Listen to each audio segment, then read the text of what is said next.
Well, hey, everyone, and thanks for watching the Unscripted podcast. It's going to be a good one today.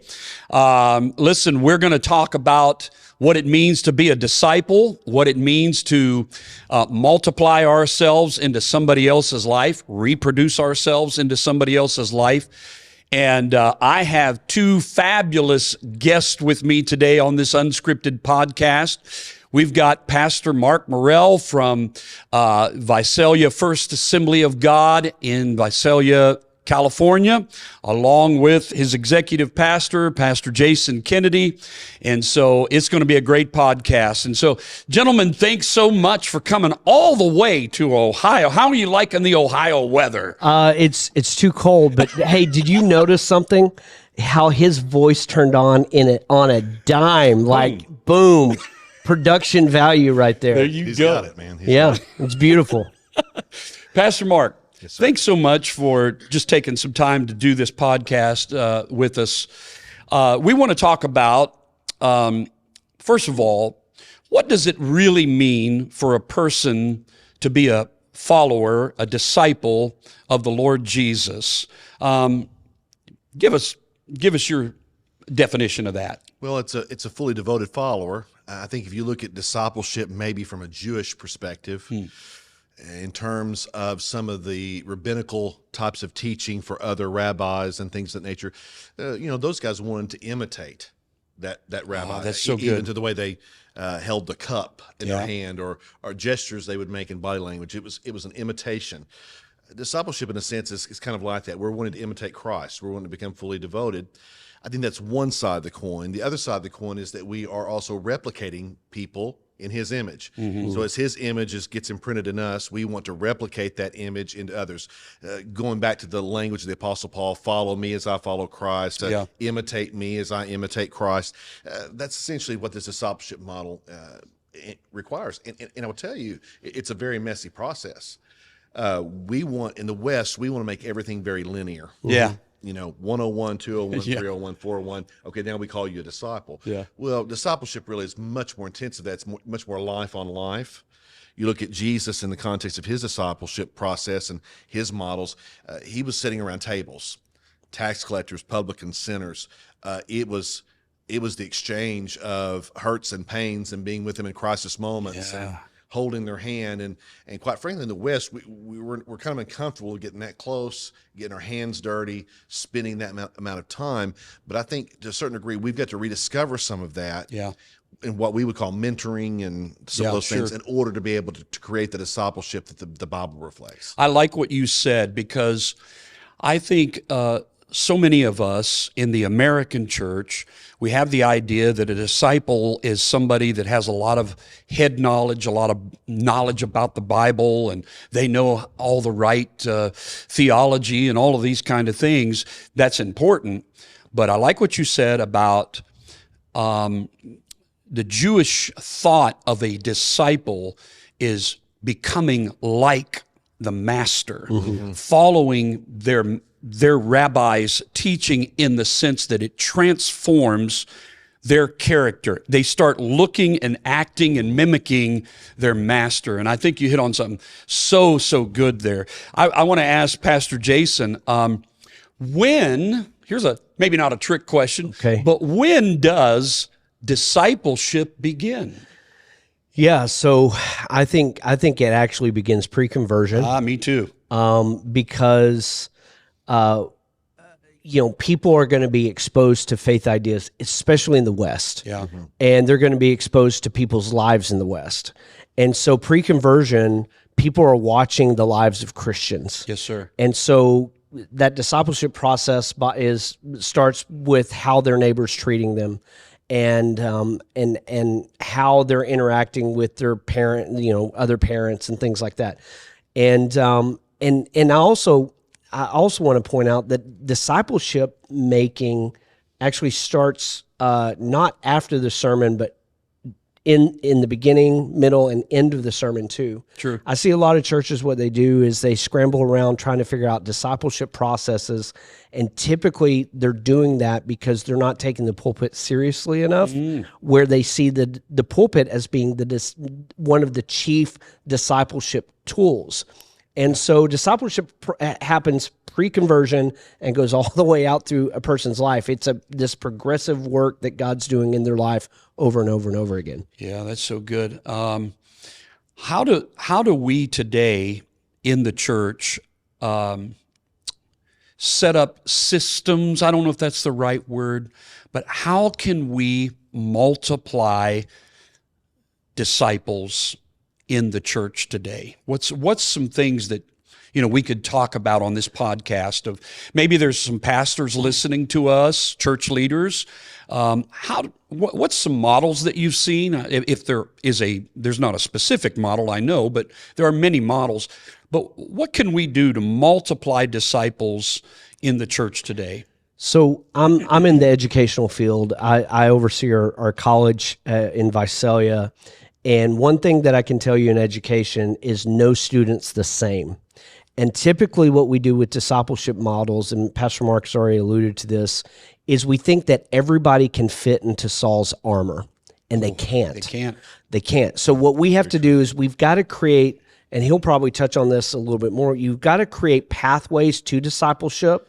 So maybe the pathway is the process, but what's happening in the discipleship model might look different as you get them into each pathway. You spoke about that to our staff a couple weeks ago. Yeah, Jason just took our staff through a book called Unreasonable Hospitality.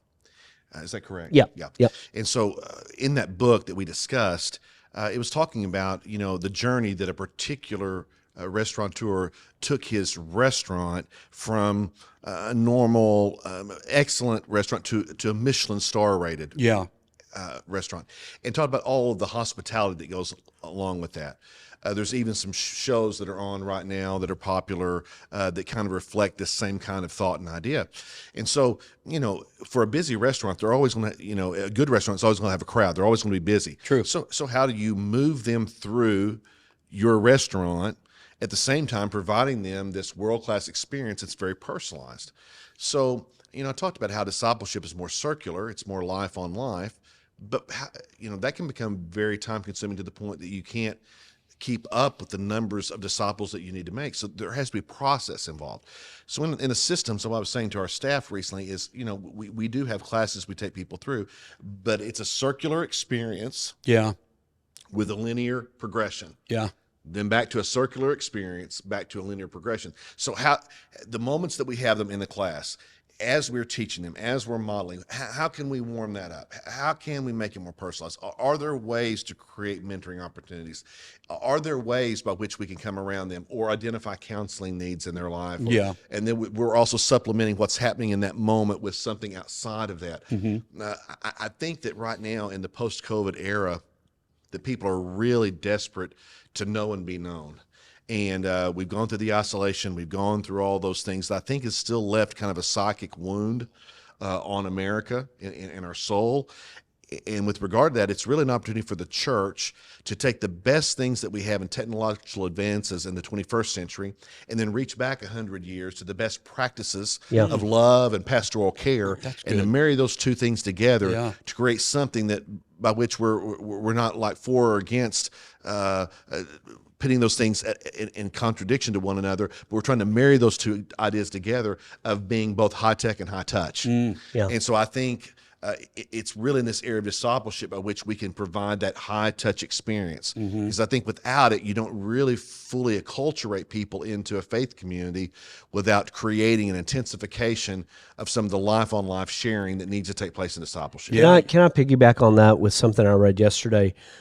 James Clear, who wrote the book Atomic Habits, fantastic book, he wrote that beginners search to find the right answers, where masters search to find the right questions. Say that again.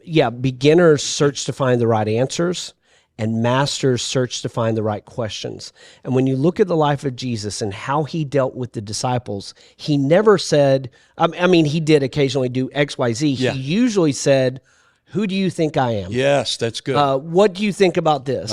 So he would lead with questions, and I think that's what Pastor Mark is referring to. We build pathways, but in that circular experience, when we have 6 or 7 people around us, we're not trying to go, hey, here's how you read the Do Bible this, A do through that, Z. do that. We Yeah. start asking them questions, and then we have an organic experience where they walk out and feel more impacted, because a lot of times as preachers, we want to give answers, and we want to give answers to no one's asking those questions. Right. And so we've got to, in those discipleship moments, ask the right questions in order to disciple the person where they're at in their moment.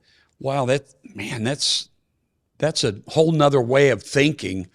Leading with questions. Somebody wrote a book called Leading with Questions, and I don't know that even myself, I don't know that I do enough of that. And I think that's the Jesus model. That's the Jesus way, is leading with questions, because it does make people become introspective of their life. A question's an invitation into a deeper life. Yeah. And so when it's a question, it's not giving them pat answers. I think the church has oftentimes, in the seeker-driven model, become guilty of being clichéic. Catchphrases, these sort of simple pat answers to things. We all know that life's much more complex, complicated, difficult. So sometimes it's that helping people to think through and wrestle with these hard truths of life that become necessary to their discipleship. It's not just, hey, say a prayer and give $1, and suddenly, it's joy 24/7, 365, and all that you need for life and more. No, it's a journey by which we do go through struggling and trials, sometimes giving them the ability to wrestle through the answers as part of the discipleship process. It's just like for us on the college side, we're not so much wanting to create students that can give you a pat answer to a particular theological question as we want to raise up young people who can critically think, adults who can critically think about the big questions of faith and theology, in order to be able to speak about those things with authority and nuance and a bit of a sophistication, to be able to answer the questions that the world has right now in this present day. Yeah, and that's why I would say there is a large percentage of people right now deconstructing their faith, because they were given a cookie cutter approach to discipleship, and they were never really taught to critically think about issues. Yes. And so at some point, their faith journey comes up wanting, and if they're not discipled enough to critically think about those things, they abandon it altogether. And so there's an important role for the mentor. They've got to be theologically sound and understand what questions that could come up. And they've got to be able to adapt and not always give cookie cutter approaches. And then the disciple themselves, they need to ask questions as well to pull out the best truths from God. Yeah. Again, thinking of the broader scope of discipleship, we think about, Jesus had mass crowds following him, but he really gave his time to 72, 12, and then even 3. Yeah. So it's not really about the numbers. It's about who do we have in our life that we're pulling aside, taking them on the journey with us, and pouring into them, equipping them for what their potential is, what God has called them to do. And I think that's a huge key in making disciples. Yeah. There's a good biblical model that I saw. I recently preached about it. Jesus takes all his disciples, the 12, up to Caesarea Philippi and says, who do you say that I am? Yeah. Right? The great moment of Peter saying, you're the Christ. Well, he only took 3. The story right after that, they come down from Caesarea Philippi, and 3 of them go up to the Mount of Transfiguration. And then he shows them who he is. Yeah. And it's just this marvelous thing, because not everybody is going to go on the journey with you. 3 or 4 may go on the journey with you. Some may get left behind. But I believe that everybody, from the oldest to the youngest can make disciples. Yeah. I want to ask this. Let's go ahead and drill down even a little deeper here. You said it right from the top, Pastor Mark. You said discipleship is messy. Think about Jesus with his 12, and one of them he knew from the beginning was a Judas. Yes. Yeah. I've had Judases in my life. We've all had Judases in your life. Those of you that are listening to this have probably had Judases in your life. Boy, should we talk about that a little bit? Discipleship can be messy. We're going to get hurt. We're going to be betrayed. We're going to be, hey, we're going to suffer with Christ if we're going to be a disciple.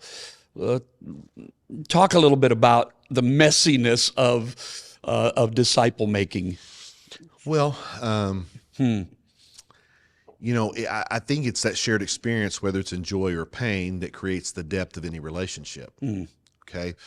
All three of us sitting here are married. In my particular case, I'll be married 32 years this coming August. In my relationship with my wife, which by far, in a way, the majority has been great. There's been also some tough times. Yeah. There's been sickness, and there's been death in the family, and then there's been misunderstandings, and then there's been transitions and trials. That creates the depth of the experience. Yeah. And sometimes it's the hurt and pain that's exchanged. Yep. Of realizing that people are going to hurt us, but we also hurt people. True. Okay. And sometimes that can be difficult in the discipleship process because today's Christ follower, really the only type of discipleship they get is maybe on Sunday. Yeah. And so really it's only mature believers and or pastors in their life that become the incarnational voice of God. So sometimes giving way to our own human failures, inadequacies, the mistakes that we make, sometimes we can create wounds inside of people that they feel hurt, betrayed by, that causes them to depart from the faith. Yeah. In like manner, us as pastors, man, nobody can talk about ministry pain like us. Yeah. Because that's all we deal with. We've gone through all kinds of varieties of situations by which people have wounded, betrayed us, walked out, turned their back, said awful things about us, all those sorts of things. But I believe that all of that, it does create kind of a stronger tapestry of weaving our lives together, of learning and processing out of that pain in order to help someone else. There's this one thing I love about post-resurrection Jesus. The disciples are hiding out. Yeah. They're questioning their faith. Yeah. They're having a crisis moment. Come on. Jesus is gone now. He appears through the wall, breathes on them, speaks peace to them. Yeah. Thomas. Okay, Thomas, the picture for all of us at some part of our journey. He comes and says, unless I put my hand in the side and my finger in the print of his nails, I will not believe. And Jesus invites him into his wounds. Yep. Whoa, listen to that, guys. Discipleship is inviting people into the wounds. Yeah. So how can you invite people into the wounds unless you first go to the cross? Oh, my gosh. So all of us, we've all had a sword put into us. Yeah. We've all been betrayed, stabbed in the back. I think that becomes part of the development process of suffering with Christ. Yes. But then to in turn invite people into those wounds and say, listen, I know what you're feeling. See right here, here's what happened to me. But yet I'm alive. Yeah. Oh, I'm my victorious. gosh. I'm overcoming. That's so good. God's been faithful to me. Yeah.